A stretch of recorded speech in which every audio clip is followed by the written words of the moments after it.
Hi, Michelle. I'm really happy that you're thinking about the fifth grade Jewish studies piece. I think you'll do a wonderful job. I wanted to give you a quick overview of what fifth grade Jewish studies is all about. I think it's a curriculum that you're really going to enjoy. I know that Sheila and Vipka have really enjoyed it in the past. I'm also going to send you Vipka's email as well, as I think she has really updated curricular materials for all of these units very accessible, um, even more than me. So um, the main Jewish studies topics in fifth grade are Shoah diaries, so learning about the Holocaust, but only going up to Kristallnacht. The second topic is my trip to Israel, so learning about Israel. And the third topic is Rashi. That's during and how Rashi works with the Torah. All of these actually are pretty exciting, I think, pieces of curriculum. I think the way the flow of the year typically works is that there's also a holiday curriculum that involves note taking for the first time and open note quizzes that the kids really get into, and Sheila is kind of a master at that, and Deepka and both Deepka and Sheila can show you the PowerPoints that they've used in the past for doing those. So we do have a scope and sequence for our holidays where and I can show you that as well.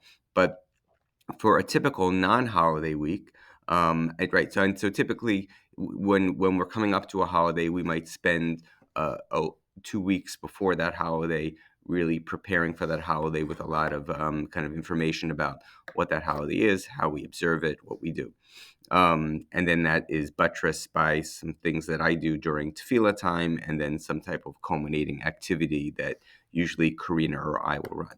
But these are the three main topics in Jewish studies, and typically the flow of the year goes. Even though you'll try to start everything, usually Shoah diaries and Rashi and holidays take up the first half of the year, and it's really only after Yom HaShoah where we have our kind of culminating activity with the Shoah Diaries, and that's happening, I think, in right when we get back from Passover break, and then after that, you kind of switch to you end your year with my trip to Israel. It doesn't necessarily have to be that way, but I think talking to Sheila and kind of helping, she'll help you, and Deepka will help you understand kind of the flow, since your Shoah diary piece by um, has to be done by Yom HaShoah itself. So let me just go through kind of each of these specific pieces. So the way Shoah Diaries works is as follows. So students begin the year by getting a kind of a marble notebook, which they'll cover and decorate, and they will create using kind of a rubric. They'll create a character for themselves, and they'll kind of write about the biography of that character, and it's a character of someone who lived in Germany in the late 1920s, early 1930s. And after the kids really enjoy creating that character and writing their first kind of biographical sketch, then each week they receive a fictitious German newspaper, the front page of which, so here's kind of one of them. And what they'll need to do is they'll need to react to the events of the newspaper through the eyes of their character. And they will write in their journals through the eyes of that character. Sheila and Deepika both have a rubric that they use to make sure that the writing is quality. And so typically what would happen in class is, and this is probably a 1 day a week or probably a 2 day a week, where you would read the page with the kids. Maybe they have a highlighter highlighting key facts, highlighting key ideas. Then you kind of brainstorm as a class kind of what my character, like what are the feelings, what are the emotions that are going on to this, what might I be scared about, what might I be wondering about, what might I be curious about, what about other family members and things like that. And then they do their writing on the next day, and then and then some of them, if there's time, get to actually share some of that writing as well. So again, so here, so we never go past Kristallnacht, even though the kids want to in some way. That we make sure that this is not about the death camps. It's basically talking about what are the steps that led towards the Shoah, and basically trying to develop the empathy of students as far as like what might someone have felt as kind of the noose of Nazi Germany kind of got tighter and tighter. Um, so again, here's another. So we have a bunch of different newspapers, and that's that project.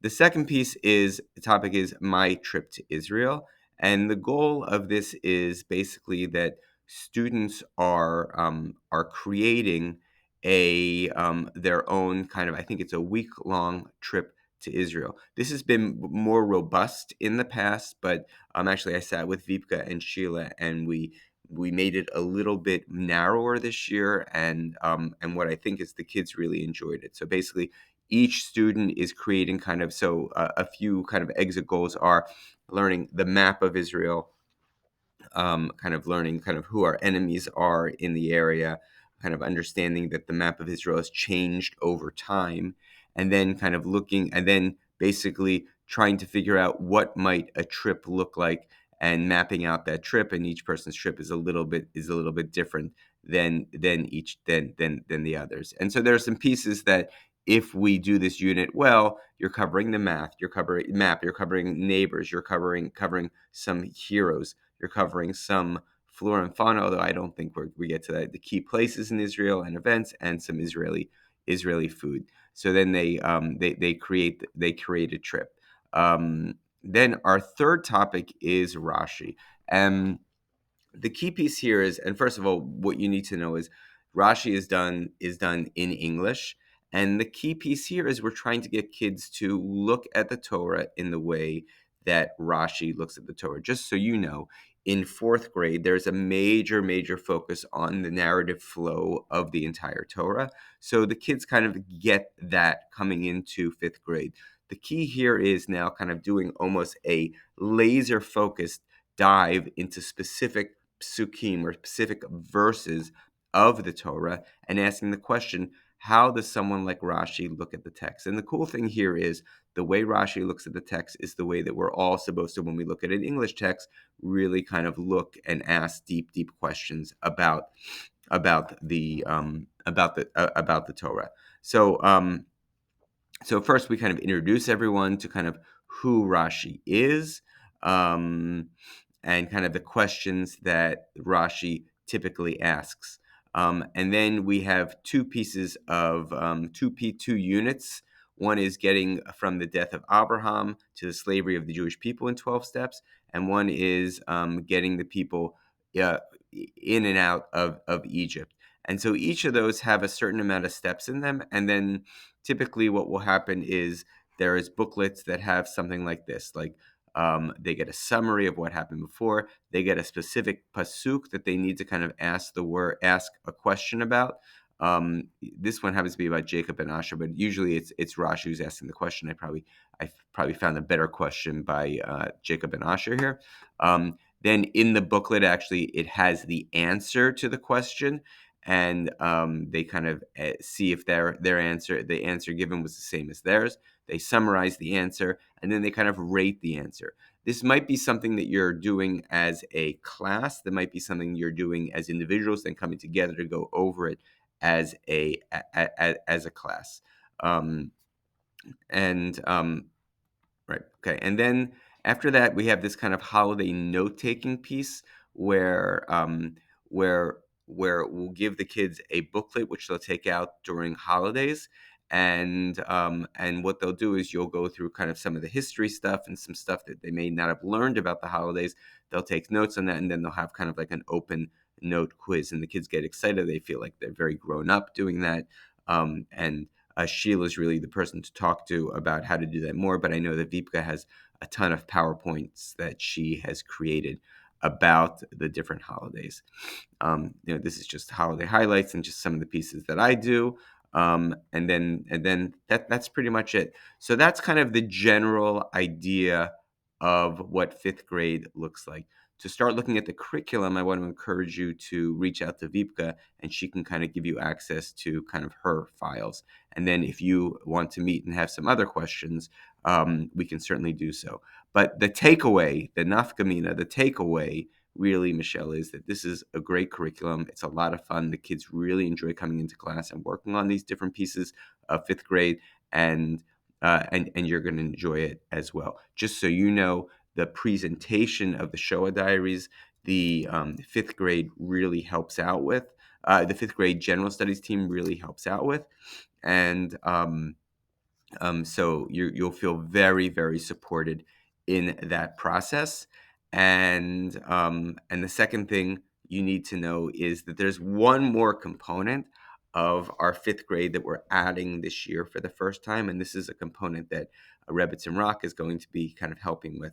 That the idea is that, and this will happen not really in the Jewish study side, but on the general study side, where we'll come in and take some time, is that we really want kids to try to leave fifth grade with the skill of knowing a weekday Amida. During tefillah time, I do spend some time going over weekday Amida, and I developed a kind of tune for each of the different middle brachot. But we want to kind of make that a skill goal and make it an exhibition as well. So we're trying to figure out where that exhibition works best. Maybe it's as a mincha service right before graduation, or a mincha service right after graduation, or something that we do connected to Yom HaShoah, or something we do, or something we do just at a different time. But I think that it should. Sorry, I'm a little sick right now. But I just want you to know that that is actually part of the curriculum as well. And that's it. If you saw the fifth grade Jewish studies time is pretty. It's like at 9 o'clock in the morning, so you're going to get the kids fresh and eager and willing. So it's a great class to take, and I'd be really excited if you were part of it. Again, if you want to Zoom with me during the next couple of days, I'm around until Tuesday and happy to Zoom with you. But I hope this gives you a good overview.